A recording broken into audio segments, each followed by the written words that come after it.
মায়ের কবরের পাশে বসে ফুপিয়ে কাঁদছে সাগর। কবরের মাটি এখন পর্যন্ত পুরোপুরি শুকায়নি, আর সেই মাটির দিকে চেয়ে বারবার শুধু বলছে, মা বাদ দাও, মা আমাকে একা রেখে কই গেলে। প্রতিবন্ধী এই যুবক সাগরের বয়স মাত্র 24। অল্প কয়েক মাসের ব্যবধানে মা বাবা দুজনকেই হারিয়েছে সে। মা বাবাকে হারিয়ে সাগর আজ পুরোপুরি নিঃস্ব। নেই কোনো আত্মীয় স্বজন, নেই কোনো আপনজন, এমন কেউই নেই যে তার মাথায় হাত বুলিয়ে দিয়ে একটু সান্ত্বনা দেবে। কিন্তু প্রতিদিনের খাবার তুলে দেওয়া তো দূরের কথা। গ্রামের লোকেরা জানায় সাগরের পরিবার ছিল অতি দরিদ্র।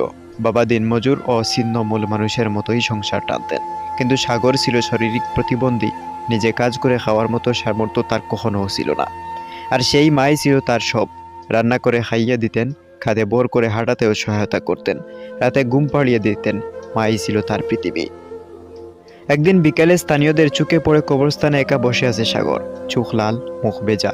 কেউ পাশে দাঁড়ালে সাগর বলছে, মা ছাড়া আমার কেউ নেই, আমাকে কে খাওয়াবে?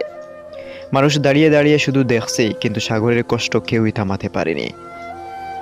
তবে একটি মা হারা ছেলের চোখের পানি, একটি কবরের পাশে বসে থাকা কয়েকটি ভাঙা শব্দ, আর সেটাই বদলে দিল হাজারো মানুষের হৃদয়। এটাই সাগরের গল্প, একজন নিঃস্ব প্রতিবন্ধী যুবক যার কান্নায় আজও কাঁদছে পুরো দেশ।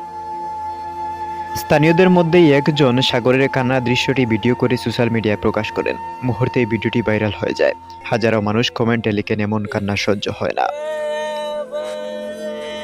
সাগরের কান্না দেখে চুপ থাকতে পারেনি কেউই। মানুষ দুঃখ প্রকাশ করেছে, কেঁদেছে, শেয়ার করেছে, আর সর্বোপরি এগিয়ে এসেছে সাহায্যের হাত। গ্রাম জুড়ে এখন আলোচনার কেন্দ্রবিন্দু সাগর। মানুষ এসে মাথায় হাত বুলিয়ে দিয়েছে। বাবা ভয় পাইস না, আমরা আসি, এমনটাও বলেও সম্বোধন করেছে। মায়ের অনুপস্থিতির শূন্যতা কেউ পূরণ করতে পারবে না ঠিকই, কিন্তু মানবিকতার আলো যেন সাগরের গড়কে একটু আলোকিত করেছে। একটি ভিডিও, একটি কান্না, আর তাতে জেগে উঠল মানবতা। আজ সাগর শুধু সহায়তা পাচ্ছে না, পাচ্ছে নতুন করে বেঁচে থাকার আশ্বাস।